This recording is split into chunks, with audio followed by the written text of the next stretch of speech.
Chrétiens audacieux, un podcast proposé par Portes Ouvertes. Bonjour à tous et bienvenue dans un nouvel épisode de notre podcast. Ça fait du bien de se retrouver après l'été. On espère que vous avez bien profité pour vous reposer ou pour vivre plein d'aventures. Salut Rebecca, tu es de retour de vacances, toi aussi, non ? Ben oui, je suis de retour de vacances. Alors, moi, j'ai eu des vacances reposantes. Je sais que toi, un peu moins, tu étais en voyage, toi ? Oui, avec Portes Ouvertes, j'ai eu la chance d'aller en Colombie avec le Voyage Jeanne. Donc, c'était une semaine riche où on a pu vraiment rencontrer plein de chrétiens différents, avec des parcours différents, mais qui suivent le Seigneur, quoi qu'il en coûte, malgré les persécutions. Bon, j'espère que tu auras l'occasion de nous raconter ça dans un prochain épisode. Mais pour cette rentrée, on aimerait, en tout cas, vous encourager à vous abonner. Comme ça, vous entendrez Aline quand elle nous parlera de son voyage en Colombie. On vous encourage aussi à partager cet épisode à vos amis. Aujourd'hui, en plus, on a un invité avec lequel on se réjouit de parler un peu d'un sujet qui nous tient à cœur avec Portes Ouvertes. C'est l'obéissance à Dieu et à sa voix. Bonjour Alain. Bonjour. Alors, merci d'être avec nous dans ce podcast, ça nous fait très plaisir. Et puis, je te présente rapidement aux auditeurs qui ne te connaîtraient pas. Alors, c'est toi, Alain Ouderset, un dessinateur de BD chrétien de Suisse romande, aussi un artiste très polyvalent, musicien, youtubeur, auteur de spectacles et tout ça. Et ce qui est intéressant avec toi, je trouve, c'est que tu partages aussi volontiers comment tu es en relation avec Dieu et comment tu te laisses guider par sa voix. Alors, pourquoi tu fais ça ? Pourquoi tu parles de ta relation à Dieu ? Tu pourrais te cacher derrière des planches de BD aussi. Moi, c'est une amitié auquel je tiens, alors je la soigne. Donc, je prends du temps avec Jésus, que je considère vraiment comme un ami. Donc, je lui parle de tout. Et pour moi, c'est vraiment vital qu'on ait un cœur à cœur tous les jours. Je sais, on peut faire des cœurs à cœur vite fait, entre 2-3 trucs, mais moi, je pense que si on tient vraiment à une amitié, pour moi, je préfère donner plus. Et donc, la conséquence de ça, c'est qu'on entend. On apprend à écouter, et il m'a appris aussi. Et j'entends assez bien, voilà. Mais des fois, c'est flou, mais j'entends assez bien, Et puis je lui ai dit, écoute, tout est à toi, moi, ma vie, ma famille, mon atelier, tout ce que tu veux, c'est tout à toi. De toute façon, j'ai tout reçu. Et donc, sois le capitaine de mon atelier, moi je serai ton second. Et avec l'équipage, on viendra de temps en temps, l'équipage de l'atelier, parce qu'on est un petit bout de monde là quand même, on est déjà plus que 15. Et puis, on écoutera aussi ce que tu diras, voilà. Donc du coup, je me suis un peu perdu dans la question. Pourquoi je vais dans la forêt, c'est ça, hein ? Non, pourquoi t'aimes bien aussi parler de ta relation à Dieu ? Tu pourrais être un artiste où, en fait, pour te connaître un peu, on doit déchiffrer entre les bulles de BD. Ouais. Puis comme ça, on apprend à connaître l'artiste. Mais toi, t'aimes bien aussi parler des coulisses. Ouais. Mais parce que c'est la vraie vie, et puis ça peut encourager les gens. Et j'aime bien partager tout ce que je vis avec Dieu. Et puis je me dis, ça rend les gens encore plus amoureux de Dieu, ou ils ont envie de eux aussi passer du temps avec lui après, tu vois. Et je me dis, c'est ça qui est cool. Et puis des fois, c'est parce qu'ils me le demandent. Voilà, il y a des choses qu'ils me demandent. Des fois, je le fais avec joie, puis des fois, avec inquiétude. J'ai dit, oh là là, je sens que ça va être difficile. Mais je t'obéis. C'est un choix que j'ai fait d'obéir. Et c'est vraiment pas évident, mais je pense que ça fait partie de l'écoute. Parce qu'à quoi bon écouter si de toute façon, on fait les sourdes oreilles, tu vois. Donc, mais c'est libérateur. Et c'est à la fois flippant et à la fois libérateur d'écouter Dieu. Parce qu'il me demande des trucs qui me mettent... Il me dit, va bien, on traverse, marche sur l'eau, rejoins-moi. Mais Seigneur, t'es sérieux ? Enfin, tu vois comment... Et puis, j'y vais. Ouais. Voilà. il n'y a pas que des choses faciles à obéir qui sont demandées. Ben non. Par exemple, aujourd'hui, oui. Moi, ça fait des années que je fais des podcasts le mardi.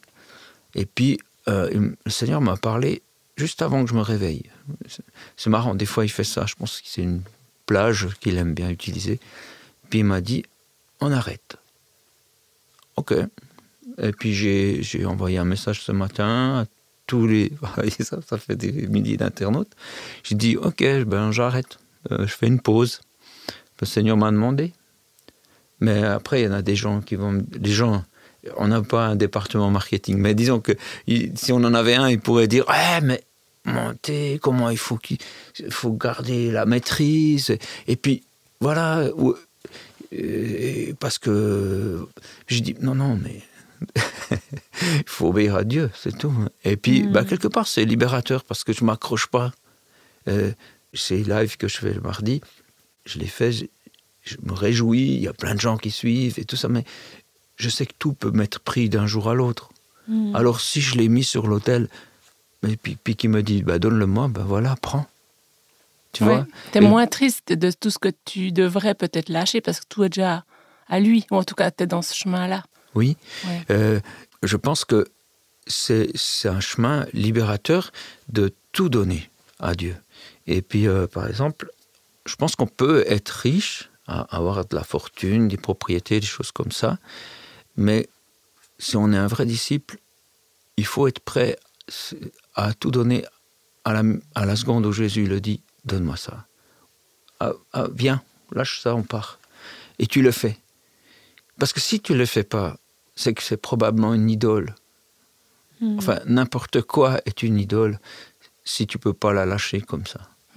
C'est peut-être un peu extrême, hein, mon discours, mais c'est un lâcher-prise qui fait un peu flipper, tu vois, parce qu'on aime bien être maîtrise de nos vies, maîtrise de tout.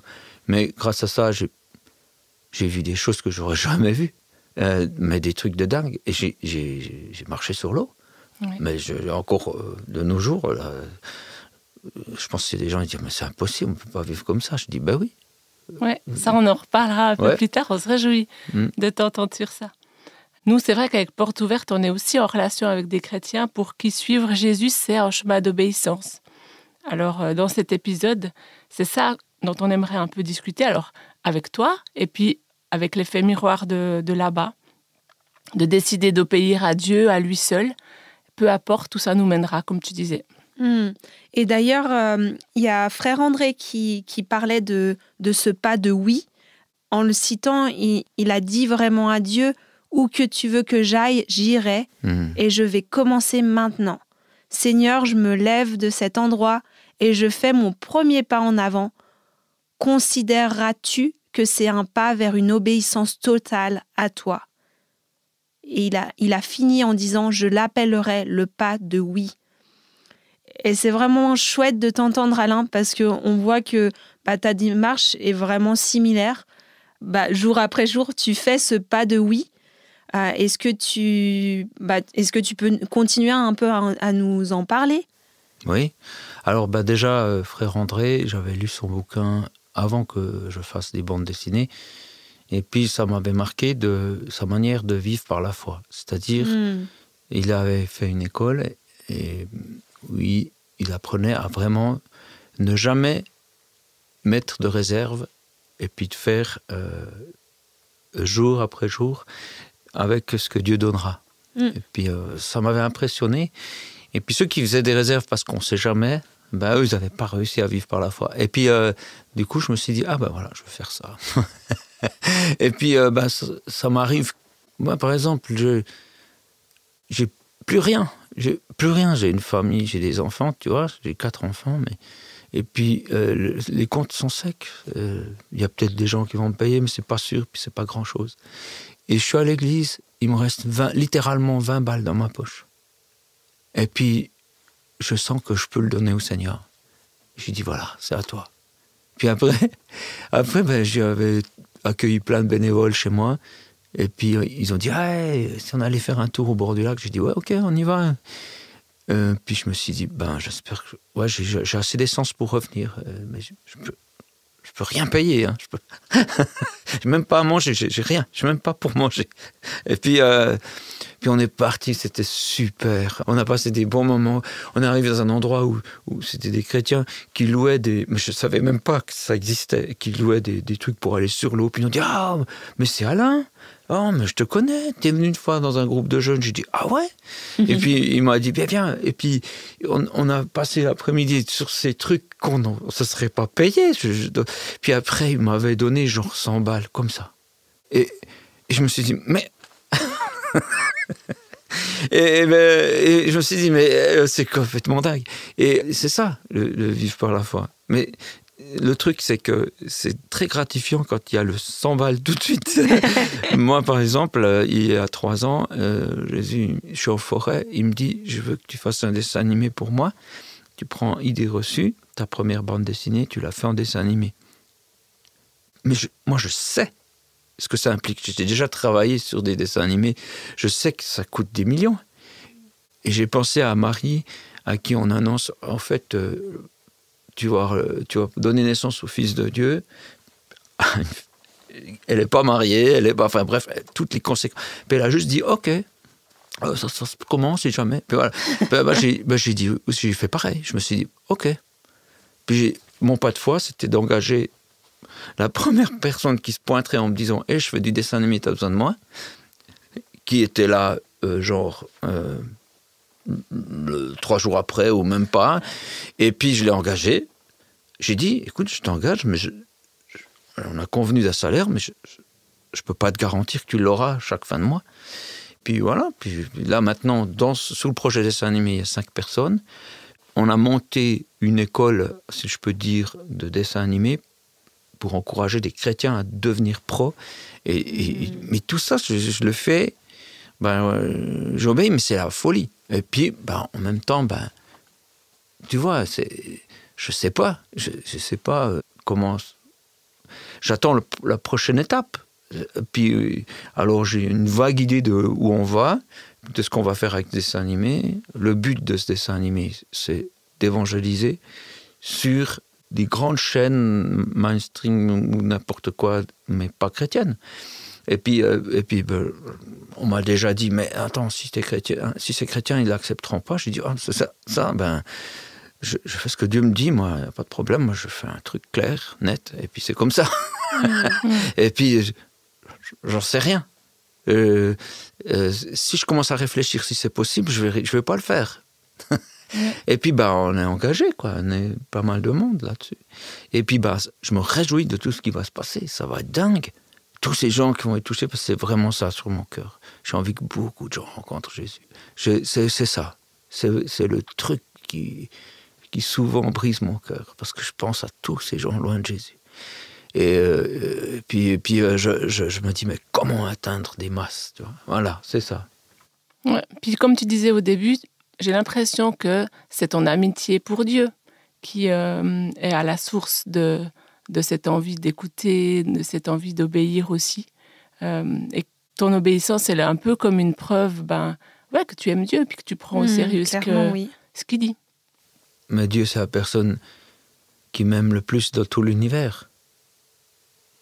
Et qui aime chacun de vous d'un amour que même une mère ne pourrait jamais égaler. Alors, quand il dit quelque chose, il faut obéir. Parce que franchement, il t'aime, tu vois. Et puis ça ne veut pas dire qu'il va t'épargner une marche sur une montagne. C'est dur à marcher sur une montagne, tout. Tu reçois des cailloux, il y a des dangers, il y a des trucs. Ça ne veut pas dire que tu ne seras pas blessé. Mais alors, le paysage là-haut... C'est magnifique. Ouais. Et puis, la joie de l'avoir fait, et surtout avec lui. Parce que c'est ça le truc. Il ne nous demande pas de faire des choses sans lui. Mais si c'est avec lui, mais ça vaut la peine. Franchement, c'est extraordinaire. Ouais. Ah, mais moi, je rebondis avec ce que tu dis sur aussi quelque chose que frère André disait. Il disait que la Bible était pleine de gens ordinaires qui sont allés dans des endroits impossibles où on fait des choses merveilleuses simplement parce qu'ils ont décidé d'obéir à Dieu. Quand tu parles de cette balade sur la crête ou d'endroits incroyables qu'on va voir si on se met en route puis qu'on décide de faire ce qu'il dit, c'est vrai. Puis je pense que c'était vrai pour lui. Il venait d'une famille modeste. Il a eu un appel, alors il y a répondu. Mais il y avait des personnages bibliques aussi comme ça, que Dieu a appelés, qu'il a choisis et puis qui ont fait des choses folles parce qu'ils l'ont fait avec lui, alors qu'à la base, c'était des gens tout à fait normaux et ordinaires. Et ils l'ont fait en obéissance à lui aussi. Mais plus tu es en confiance, plus tu es en lâcher prise, et moins c'est dur en fait. Mais plus tu veux être en maîtrise de ta vie, tu dis mais tu manques de foi. Alors là, tu souffres. Celui qui veut garder sa vie, il la perd. Ouais. Non ? Ouais. Mais moi, si je pouvais retourner en arrière, quand je me suis lancé par la foi en faisant des bandes dessinées, j'aimerais pouvoir me parler et me dire, mais écoute, t'inquiète rien, ça sert à rien. De toute façon, Dieu pourvoira tout le temps. Tu n'auras pas faim. Tes enfants, ils vont bien, ils iront bien. Et Dieu est là. Donc, toutes les fois où tu t'inquiètes, tu auras perdu du temps. Alors, vas-y, marche sur l'eau et réfléchis pas si c'est possible. Ouais. C'est ça que tu dirais qui a beaucoup changé entre les débuts et puis maintenant ? Oui. Au niveau des défis à obéir, au début, tu t'inquiétais plus. Ouais. Et puis maintenant, c'est quoi les défis par rapport à écouter la voix de Dieu en se disant, va falloir que je fasse ? Est-ce que tu as peut-être moins d'inquiétude ? Bon, déjà, je pense que Dieu n'est pas un dictateur. Et puis, il y a toujours possibilité de négocier. mais je pense que ça vaut la peine. Il y a une bénédiction pour d'autres et puis pour soi dans ces projets. Et puis, oh là là, j'ai perdu le fil de ce que tu me dis. Ouais. C'était de dire, ça fait longtemps en fait que tu marches comme ça. Puis tu disais, si tu pouvais dire à Lalin un peu plus jeune, t'inquiète pas, tu vas pas avoir faim, t'auras toujours de quoi. Ça c'est peut-être les inquiétudes du début, mais c'est quoi les défis aujourd'hui de continuer à être sur ce chemin ? Quand même un chemin de crête, quoi. Alors, ça fait 30 ans. Alors au début, je m'inquiétais parce que j'avais à charge une famille qui est la mienne. Puis je me disais, qu'est-ce qu'on va manger à midi ? Et puis c'était ça. Et là, maintenant, j'ai 15 familles qui m'ont fait confiance, qui m'ont suivi, tu vois. Puis moi, je les encourage à toujours regarder vers Dieu plutôt que... Enfin, le capitaine plutôt que le second. Mais je me dis aussi, waouh. Puis en plus, c'est quasiment tous mes enfants qui sont dans l'équipe. Et puis, donc, du coup, j'ai aussi dû lâcher prise, j'ai dû aussi lâcher mes enfants dans les mains de Dieu. C'est Dieu qui pourvoira, cette fois, c'est plus à toi de pourvoir pour eux. Ok, d'accord, ça, c'est aussi un sacré lâcher prise. Mais les défis, ils sont devenus énormes. Donc, avant, on s'inquiétait pour trouver 100 francs, et là, on s'inquiète pour trouver 100 000. Même, je ne sais pas si c'est la bonne proportion, mais c'est à peu près ça. Hein. Et du coup, je me dis, mais pour Dieu, ça ne fait pas de différence, en fait. Alors, c'est clair, si tu es en maîtrise, tu te dis, mais non, c'est pas normal, c'est pas pareil, c'est beaucoup plus de travail. Je dis, non. Il m'a pas demandé d'être un génie de la finance. Il m'a dit de faire ça. Je l'ai fait. Et puis, du coup, je me réjouis, quoi. Ça va être dingue. Il y a déjà des choses dingues. En fait, une des premières choses dingues que je vois, et ça, j'ai jamais vécu ça avant à de telles proportions, c'est le nombre de gens qui viennent à Christ. Ouais. Mais je reçois de ces messages, mais je vous promets, j'ai l'impression d'être dans les actes des apôtres. Il y a des gens... Mais il y a une médium qui me suivait sur Internet, et puis elle suit, et puis elle est touchée, et puis d'elle-même, elle arrête son commerce, tout, elle brûle tous ses livres, elle ne savait même pas qu'il existe d'autres chrétiens, enfin c'est complètement dingue. Il y a une autre qui était possédée, elle savait, parce qu'elle faisait justement des trucs occultes, elle ne savait pas quoi faire. Elle posait des questions comme ça sur Internet, comme ça. Puis finalement, elle a vécu une délivrance de fou, quoi. Tout seul dans sa chambre avec Dieu. Mais c'est incroyable tout ce que j'entends, une délivrance vraiment avec des manifestations, puis Dieu qui se pointe, enfin bref, puis des gens qui avaient lâché la foi parce qu'ils étaient dans des églises évangéliques trop sectaires, et donc du coup ils avaient tout lâché, puis ils sont tombés sur mon livre Rendez-vous dans la forêt, puis ils sont revenus, et puis ils sont venus toute la famille, leurs enfants, tout à l'atelier, comme ça, c'était pas prévu. Et pour me dire merci, parce qu'ils ont retrouvé Jésus, tu vois, qu'ils avaient laissé tomber. Alors moi, ça m'a halluciné, parce que moi, en fait, j'ai rien fait. J'ai juste vécu. Voilà, ma vie, elle est écrite, pas avec de l'encre, mais avec la main de Dieu qui me fait faire des choses, tu vois. Et ça, c'est beau, ça. Ouais, c'est des surprises en plus. Puis c'est des fruits, c'est pas pour moi, c'est pour le roi. Et donc, mais ça me fait plaisir. Ouais. On aimerait ouvrir un autre chapitre un peu par rapport à l'obéissance à Dieu. C'est que parfois il faut aussi dépasser des doutes, des critiques, des tentations, voire des persécutions. Nous, on connaît bien ça dans le ministère de Portes Ouvertes. Et puis je pense que tous ceux qui décident d'obéir à Dieu, c'est aussi un volet à gérer. Et je pense que tu l'as peut-être vécu toi aussi, Alain, de faire face à des doutes, tu nous en as un peu parlé, mais aussi peut-être des critiques de l'extérieur par rapport à des choix que tu as pris en suivant le Seigneur. Ouais. Je pense que même dans notre pays, si on commence à être radical dans notre foi, il y a des réactions. Moi, je bossais dans une entreprise avec mon père, et puis je témoignais aux gens, parce que j'avais envie que les gens rencontrent, les clients et tout ça. Et mon père, il disait, mais on ne peut pas faire ça, c'est interdit. Et puis moi, je me suis dit, mais les gens se perdent. Mais il ne comprenait pas, parce qu'il ne croyait pas en Dieu, ou pas comme moi. Et puis pour lui, c'était... il est venu fou, mon fils. Et qu'est-ce qui se passe? Qu'est-ce que je fais? Je me tais ou pas? Je commandais des centaines de traités pour les distribuer, pour essayer d'en gagner le plus possible pour Jésus, tu vois. Et puis, j'ai passé pour un fou. Il voulait me faire que j'arrête, tu vois, parce qu'il pensait que j'étais dans une secte. J'ai dit, je suis pas dans une secte. J'essaie de sauver les gens. Alors, quand tu dis un truc comme ça à quelqu'un qui n'est pas du tout là-dedans, il dit, mais vraiment, donc, du coup, je me suis retrouvé bien seul, des fois. Et puis, surtout qu'au début que j'étais chrétien, je ne savais pas qu'il existait d'autres chrétiens. Je suis devenu chrétien tout seul dans ma chambre, grâce au journal Tournesol, tu vois. Mais j'ai jamais vu de chrétiens. C'est des gens absolument cachés dans des bulles, entre eux, qui vivent un évangile merveilleux qu'ils ne partagent pas.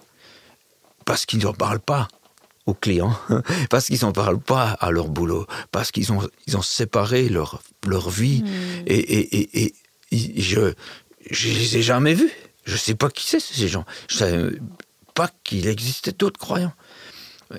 J'ai été dans des églises, parce que j'ai remarqué que c'était des églises, parce que c'était écrit dessus, mais c'était mortel. Je m'ennuyais comme un rat mort. Je me suis dit, c'est pas ça. C'est pas ça que j'ai trouvé. Moi, j'ai trouvé quelque chose qui est une source d'eau vive. Donc, je me suis dit, je suis tout seul, en fait. Et puis, en plus, mes potes, ils trouvaient que c'était bizarre, parce que je parlais à un mec qui est mort il y a 2000 ans, tu vois. Ils disent, mais Jésus, c'est un homme historique, qu'est-ce que tu fais? J'étais tout seul. Et j'ai décidé d'obéir à cette parole de Jésus, qui, au début, je la trouvais choquante. Ça me dérangeait que Dieu disait ça. Mais après, j'ai compris, si tu veux me suivre, prends ta croix et suis-moi. Puis j'ai dit, ok, c'est ça. Sois prêt à mourir à tout. Et puis, du coup, c'est plus tard que j'ai rencontré des chrétiens dans une boum. Et c'est là que j'ai rencontré mon premier chrétien. D'ailleurs, je ne croyais pas que ça pouvait être possible qu'il soit chrétien, parce que, je sais pas, parce que les seuls gens qui me disent qu'ils sont chrétiens, en fait, c'est juste une façon de dire mais c'est pas une vie avec Dieu. Ceux que j'ai rencontrés, en tout cas. Et alors, du coup, c'était une belle surprise. Puis après, d'un coup, j'ai découvert tous les milieux chrétiens vivants et tout ça, mais vivants pour eux. Il y en a des qui témoignent, j'imagine, mais en tout cas, en 15 ans de vie, il n'y en a aucun qui m'a... Une fois, qui m'a présenté... Mais je l'ai trouvé vraiment bizarre, ce gars. Il présentait des Bibles, puis je ne comprenais pas ce qu'il... Et puis, il était bizarre. Mais voilà. Mais puis, j'étais un gamin, surtout. Mais sinon, voilà. Donc... j'étais loin dans ta question. Puis ça paraît, hein. Ouais, c'est super intéressant. Donc oui, je pense qu'on peut être persécuté. Voilà, tu as subi des critiques. L'école, c'était horrible, c'était déjà dur. Ouais. En plus, tout le monde se moquait. Ils pensaient que j'étais fou dans une secte ou je sais pas quoi. C'était vraiment, je me sentais très seul. Je m'accrochais à Dieu plus que jamais, tu vois. Merci beaucoup pour ce partage. Et c'est vraiment intéressant parce que c'est vrai que ça peut être facile de juste s'enfermer dans cette bulle chrétienne et de rester avec les gens qui nous comprennent, les gens avec qui on est confortable. Mais à la fois, on a cette demande du Seigneur d'aller et de faire de toutes les nations ses disciples. Et aller, c'est aussi dans ton voisinage, c'est aussi dans la rue d'à côté, dans la ville d'à côté, et de partager vraiment l'espérance qu'on a.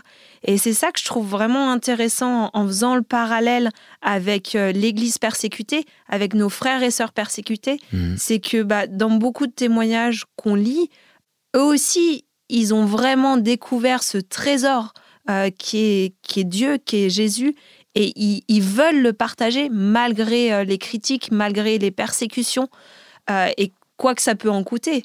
Et justement, on a ce témoignage de Adil, qui est un jeune homme d'Asie centrale, un jeune chrétien qui est rentré dans l'armée et qui savait que sa foi allait sûrement être mise à l'épreuve. Et c'est vrai que très rapidement, ses camarades l'ont rencontré et ont découvert qu'il était chrétien. Et c'est dès ce moment que la persécution a vraiment commencé pour lui. Il a eu beaucoup d'humiliation, il a subi beaucoup de violence, beaucoup d'isolement aussi. Il a été mis de côté. Et un jour, il a même été battu à tel point qu'il a fini à l'hôpital. Et face à ça, la question, c'est comment est-ce qu'il a réagi ?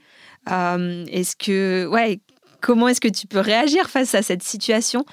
Mais lui, il a décidé de ne pas répondre à la haine, par la haine, mais à garder le silence, à prier, à persévérer et à continuer à obéir à Dieu. Parce qu'on le voit dans les Écritures, il y a plein de versets qui parlent du fait d'aimer ses ennemis, de leur vouloir du bien.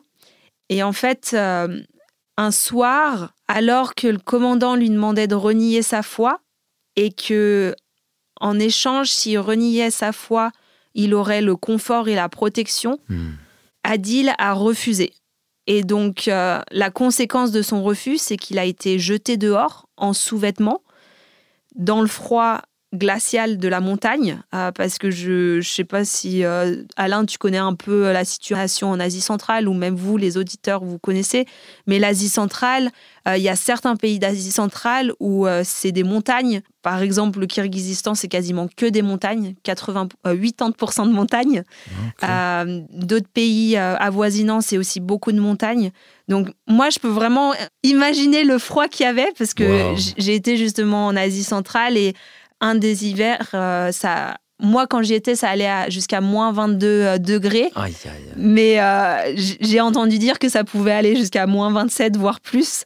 Donc voilà, imaginez-vous Adil qui se retrouve dehors en sous-vêtements, en pleine nuit, avec le froid glacial. Et en fait, ce qui est beau, parce que je viens de le dire, il avait pas de copains, les autres collègues, ils le maltraitaient, ils l'humiliaient. Mais ce qui est beau, c'est que 2 heures plus tard, les mêmes personnes qui l'avaient battu sont venues à son secours. Ils l'ont réchauffé, ils l'ont nourri et ils l'ont défendu devant l'officier. Ce qui est énorme, parce que l'officier, c'est la figure d'autorité. Ouais. Mais ils l'ont défendu devant l'officier. Et c'est beau de voir comment Dieu a utilisé l'obéissance et la patience d'Adil pour toucher les cœurs de ceux qui étaient autour de lui. Et on voit que là où il y avait vraiment le rejet, Dieu a fait naître du respect et même de la solidarité. Et Adil le témoigne aujourd'hui. Il dit, mais je ne peux échanger ma foi en Jésus contre rien. Ouais, ça c'est quelque chose qu'on entend souvent dans les témoignages des chrétiens persécutés, parce que parfois tu les rencontres quand tu voyages sur le terrain, et puis tu leur dis, mais avec tout ce qui t'est arrivé, tu regrettes pas d'avoir trouvé Jésus. Enfin, il venait d'une famille, souvent, bon, dans ce cas-là, dans mes exemples que j'ai en tête, musulmanes, ils étaient super bien intégrés, ils avaient une communauté autour d'eux qui faisait que il manquait de rien et tout. Puis tout à coup, Jésus se révèle à eux et puis ils perdent tout. Et puis ça devient hyper difficile. Et puis quand tu leur dis, mais tu regrettes pas ta vie d'avant, ils disent, mais Jésus, c'est ce que j'ai de plus précieux. Ils ont cette révélation du fait qu'ils les aiment, et puis ça les porte, en tout cas dans les témoignages que moi j'ai reçus, au-dessus de tout. Oui, et c'est vrai. Et d'ailleurs, il y a quelques mois, j'étais à Genève dans un groupe de jeunes. Je parlais de nos frères et sœurs persécutés et des témoignages forts et aussi challengeants dans notre foi. Et c'était vraiment intéressant parce qu'en fait, à la fin de ce temps, il y a un jeune qui a pris la parole et qui a dit « Mais merci pour ce que vous faites pour ceux qui souffrent pour leur foi, parce que moi-même, j'ai été persécuté. » Et ce jeune, il vient d'Afrique. Et lui, justement, partageait le fait que dès qu'il a rencontré le Seigneur, il a été mis dehors par sa famille. Il avait peut-être 14-15 ans. Et quand je lui demandais « Mais qu'est-ce qui t'a fait tenir ?» Comme tu nous as dit, Rebecca, il disait « Mais en fait, j'ai découvert la vérité et rien ne peut me faire vouloir renier le Seigneur parce que j'ai découvert la vérité et le Seigneur me soutenait jour après jour parce qu'il a vécu 1 an dans la rue à cause de sa foi. Alain, toi, tu es entré en contact avec nous parce que tu es sensible à la cause des chrétiens persécutés. Ça fait longtemps, en fait. Comment tu t'es intéressé à ça ? Alors, déjà, si je peux réagir à ce que je viens d'entendre, ça me travaille depuis. Puis je me dis, mais ici aussi, il y a plein d'interdits de parler de Jésus. Déjà, qu'on s'impose soi-même en se disant que vont penser les autres. Et on fait le choix de ne pas le dire. Eux, ils ont des interdits qui ont des plus grandes conséquences et ils font le choix de le dire. Et je me dis que des fois, il y a un peu ce danger entre nous et eux, se dire « Ah ouais, c'est des gens, ils sont exceptionnels. » Mais nous aussi, on est appelés. Le but, c'est pas d'être persécuté, le but, c'est de partager l'évangile. Mais le partager de manière intelligente, quoi. Il ne s'agit pas de devenir des casse-pieds qui, chaque phrase cite un verset. Voilà, je ne sais pas si ça... Voilà, mais je me dis... Mais c'est vrai. Les mecs, soyez concernés. Il n'y a pas une église chrétienne qui est vivante et puis ici... qu'on doit rien faire, je veux dire, qu'est-ce qui se passe nous, ça nous encourage peut-être plutôt parfois à dire, mais nous, on est libre, en fait. Alors oui, ça. On va c'est peut-être... C'est pas vrai. On est libre. Ben alors, viens, on va voir. On va dans le restaurant et on va prêcher, tu vas voir. C'est ça. Tu vas voir si on est libre. Mais oui, alors... On ne peut pas comparer parce qu'il y a les conséquences, c'est qu'on va se faire foutre dehors du restaurant et puis on sera persona non grata, c'est tout, c'est pas grave. Mais voilà, mais même ça on le fait pas. Et c'est pour ça que je trouve intéressant de continuer à recevoir des nouvelles de nos frères et sœurs persécutés parce que pour moi en tout cas ça me challenge vraiment dans ma foi. Je me dis mais nous les conséquences qu'on a, comme tu dis, elles sont ridicules. Et pourtant ça peut faire mal quand même. Ça peut faire mal. On peut peut-être perdre notre job, mais là-bas, ils sont prêts à perdre tout. Est-ce que nous, on serait aussi prêts à perdre peut-être notre renommée ou être moqués pour le nom de Jésus ? C'est une question qu'il faut se poser. Il faut se poser ça. Où es-tu par rapport à Dieu ? Si tu n'es pas capable dans une petite, tu ne seras pas capable dans une grande, tu vois. C'est un peu le principe. Mais voilà, pour quand même répondre à ta question, Rebecca, ma pauvre, tu me poses. Donc moi, quand je suis devenu chrétien, et puis que j'ai ensuite découvert d'autres chrétiens, j'ai vu qu'il y avait une réalité qu'on ne parlait pas dans les médias, tu vois. Et puis c'est celle de la persécution des chrétiens. On parle de beaucoup de choses, en gros, il y a un petit peu des sujets un peu stars, un peu des séries télé en direct de certaines misères de pays, mais je n'ai jamais entendu parler que des gens étaient persécutés parce qu'ils étaient chrétiens. Mais là, grâce à des chrétiens qui étaient informés par Porte Ouverte, par des autres associations, je me rappelle de Richard Wurmbrand, il y en avait différentes, et ben moi j'ai commencé à voir ça, puis je me dis mais les amis, mais c'est terrible. Ben, je regardais les chrétiens que j'avais découverts, mais c'est nos frères, il faut faire quelque chose. Puis ils disaient oui, c'est bien, c'est des ministères. Je dis quoi, des ministères? Ben c'est des gens, ils souffrent là, ils sont nos frères. Est-ce qu'on est frères ou pas frères, je veux dire. Et puis donc du coup moi j'avais pris ça très à cœur en plus de l'évangélisation, c'est que j'avais un frère heureusement qui était là-dedans et qui faisait beaucoup de pétitions, de choses, et puis je me suis joint à lui, on avait écrit je ne sais pas combien de lettres pour alléger les peines des prisonniers. On avait même écrit à Gorbatchev, le président, pour lui dire mais regardez, c'est pas juste.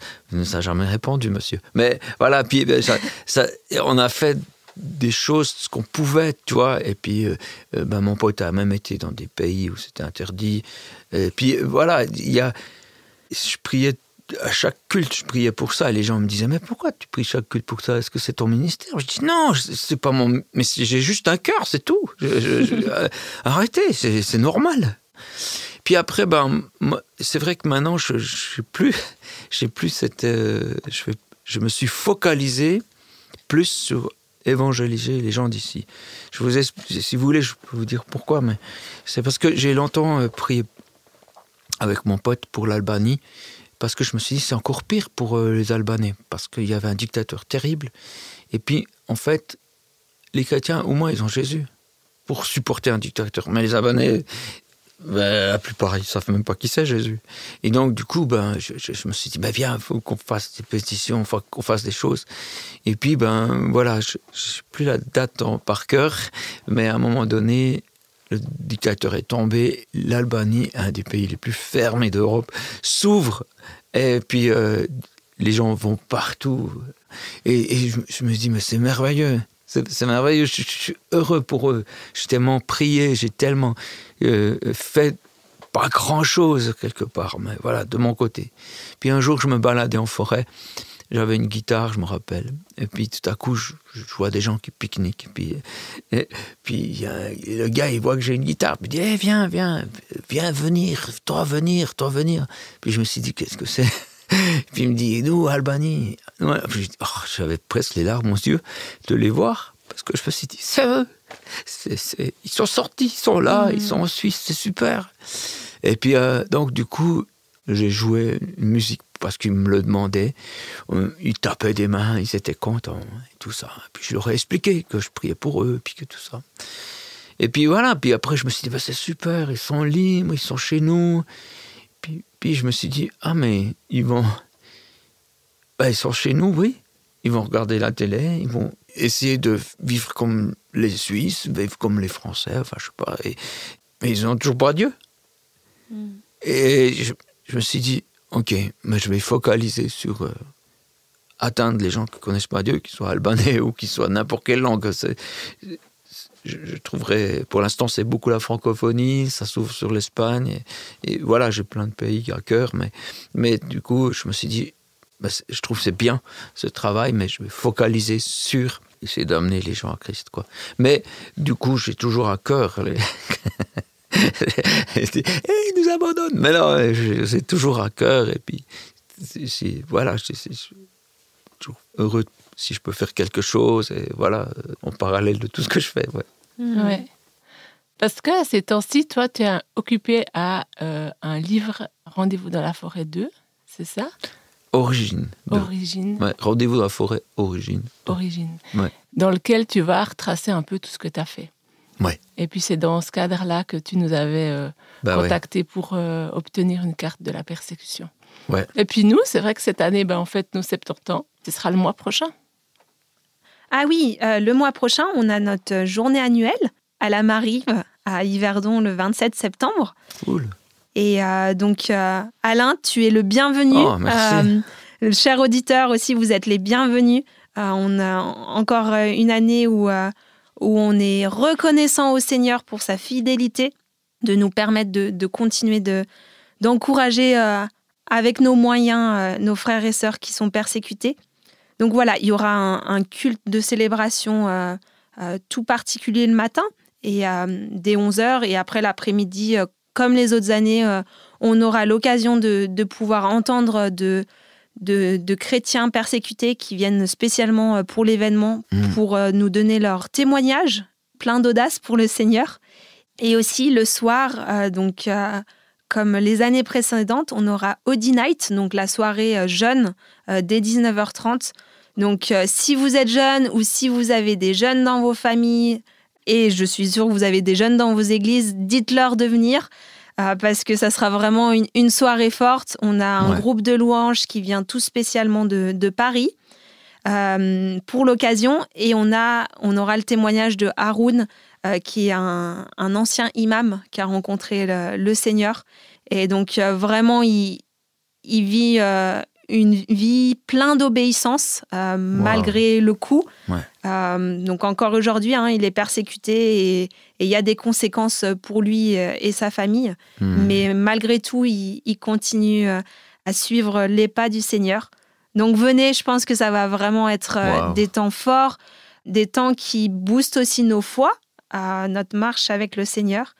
Et donc, ça va être super, je pense. Waouh, c'est des sortes de super-héros, ces gens, pour moi. En fait, on regarde des films avec des super-héros, mais en fait, tout est chiqué. Puis là, vous pouvez aller voir quelqu'un qui l'est pour de vrai, puis que c'est quelqu'un de simple à la base, comme les super-héros, en fait, à la base. Mais c'est intéressant que tu dis ça, parce que moi, suite à cette discussion avec toi, j'ai envie de dire que t'es un super-héros. T'es un héros de la foi, parce que tu nous parlais de frère André qui a décidé de vivre par la foi, de rien demander. Ça fait penser aussi à George Muller ou à Hudson Taylor. Donc on lit leurs histoires, et là on t'a en chair devant nous. Je suis de loin pas. Non, mais c'est pas de la modestie. Je m'estime pas autant bien que ces gens. Et c'est pareil pour eux, quand on les rencontre, ils nous disent mais non, faut pas que vous nous considériez comme des héros. On est juste des gens normaux qui veulent suivre le Seigneur. Et c'est ça qui est beau. C'est encourageant, ça semble plus accessible comme ça. Mais je pense que c'est chouette de voir en eux des sources d'inspiration, et puis en toi aussi. C'est ça. Et puis dans les gens avec qui on peut avoir des échanges vrais sur comment tu vis avec Jésus, qu'est-ce qu'il te dit, comment tu vas de l'avant dans tes challenges aussi. Et puis moi, du coup, j'ai beaucoup apprécié l'échange qu'on a pu avoir, parce que tu parles de toi, comme tu en parles volontiers de ce que tu vis dans la forêt, de ce que tu vis quand tu entends le Seigneur. Mais c'est vrai que écouter Haroun à Audi Night, si vous venez là le 27 septembre, c'est génial, parce que c'est quelqu'un qui a beaucoup de recul sur sa conversion et puis tout ce qu'il a vécu depuis, tout ce que ça lui a coûté depuis. Il tient bon, il est une source d'inspiration, on pourrait dire c'est un super-héros. Et puis d'un autre côté, c'est un homme qui fait des choses extraordinaires parce que Dieu est avec lui. C'est ça. C'est vrai. Parce que faire les choses sans sa force, c'est de toute façon une folie, quoi. C'est un truc que j'ai appris. Dieu n'a pas besoin qu'on fasse, tu vois. Il n'est pas embêté, il n'est pas dans le besoin, c'est Dieu, quoi. Mais faire avec lui, avec sa force. Puis je pense qu'il aime cette complicité quand on fait les choses. D'ailleurs, je vous félicite pour tout le travail que vous faites pour aider nos frères persécutés et sœurs. Et c'est beau, quoi. Merci. En tout cas, merci beaucoup d'être venu vers nous aujourd'hui. Puis je sais pas, qu'est-ce qu'on pourrait te souhaiter pour les prochains temps? Est-ce que les souhaits se réalisent? En tout cas, on pourra prier pour cela. Il y a plein de choses. J'ai envie que plus de gens soient touchés, mais comme capitaine en second, j'aimerais bien qu'ils aient tous leur salaire chez moi. Ça me soulagerait d'un poids. Mais je sais que c'est un poids que je dois laisser à Dieu. Puis ça fait partie du travail qu'il fait en nous et en eux. Mais voilà, ça me ferait très plaisir. Ouais. On peut te souhaiter que le Seigneur continue à pouvoir. Oui, c'est une bagatelle pour lui. Ouais. C'est rien du tout. Donc, je me réjouis d'être dans ses mains parce qu'il sait ce qu'il fait. Et puis, les chemins difficiles nous grandissent. Et c'est un privilège, les amis, de passer l'épreuve quand elle nous grandit. C'est un privilège. Et souvent, on ne devrait pas... Alors ça, je vous laisse voir avec Dieu. Mais pas prier pour que l'épreuve passe. Mais on devrait prier, Seigneur, donne-moi de sucer toute la bénédiction qu'a cette épreuve. Aide-moi de ne pas passer à côté parce que je suis en train de prier pour qu'elle s'arrête. Et moi, j'ai vécu ça à l'hôpital il y a encore pas si longtemps que ça. J'étais tellement béni, mais j'ai souffert vraiment. Aussi, j'ai dû comprendre que Dieu, quand il me demandait de me soulager, quand je lui demandais de me soulager, il ne le faisait pas. Mais j'ai appris à même si tu réponds pas, moi je t'aime, Seigneur, je te suis. Et c'était la vésicule biliaire, il paraît que ça fait l'équivalent d'un accouchement. Je sais jamais les filles solidaires avec vous. Mais ce truc, ce choix de dire mais j'ai mal de ouf et Dieu me soigne pas. Je comprends pas, mais je t'aime. Ça, c'était un truc que je devais encore donner. Ouais, sacrée épreuve, hein? Il y en a des gens, j'en connais, qui vivent dans nos contrées, qui vivent de ce genre d'épreuves. Je leur dis pas, mais profite. Je prie pour eux dans ce sens-là, par contre. Mais voilà, on ne sait jamais, ça peut arriver à n'importe quel moment, mais le but, c'est de grandir. C'est ça, c'est le privilège. Et puis pas juste grandir tout seul, grandir avec lui, papa qui te fait marcher. Toi, tu as l'habitude d'avoir un tricycle avec 3 roues. Et là, il a enlevé ces 2 roues, qui était avec un tricycle. Ouais. Non, je voulais dire un vélo à 4 roues avec les petits trous. Il a enlevé les petits trous et tu tombes, tu souffles, tu dis, mais c'est génial, tu vas apprendre à faire du vélo en équilibre, ça va aller beaucoup plus vite, ça va être beaucoup plus intéressant. C'est beau, ça, ce que tu traverses. Mais bon, voilà. Ouais. Mais ça aussi, on peut te souhaiter. Voilà, ouais. Donc j'apprends beaucoup. Que tu fasses du vélo toujours plus vite. Pour le Seigneur. Voilà, que j'arrête de tomber. Mais il te relève. Toujours, toujours. C'est super, ouais. En tout cas, merci beaucoup Alain d'avoir accepté notre invitation. C'était vraiment plaisir. Chouette de te rencontrer et de t'entendre. C'est réciproque. Ouais. Merci. Et je pense que c'est un peu le mot de la fin pour nous, pour ce podcast. Mais chers auditeurs, dites-nous en commentaire si vous lisez les BD d'Alain, si vous serez à la journée des 70 ans de Portes Ouvertes. Et on sera vraiment ravis de pouvoir vous lire et de pouvoir voir un peu qui nous suit et qui écoute ces podcasts. Ouais, puis on vous lit aussi volontiers par rapport à ce qui vous encourage, vous, dans votre chemin d'obéissance à Dieu. Et puis, merci Aline pour cet épisode. On se retrouve, nous, le mois prochain, dans un podcast spécial qui sera enregistré à la journée annuelle de Portes Ouvertes. Bonne journée. Au revoir tout le monde. Bye bye. Au revoir.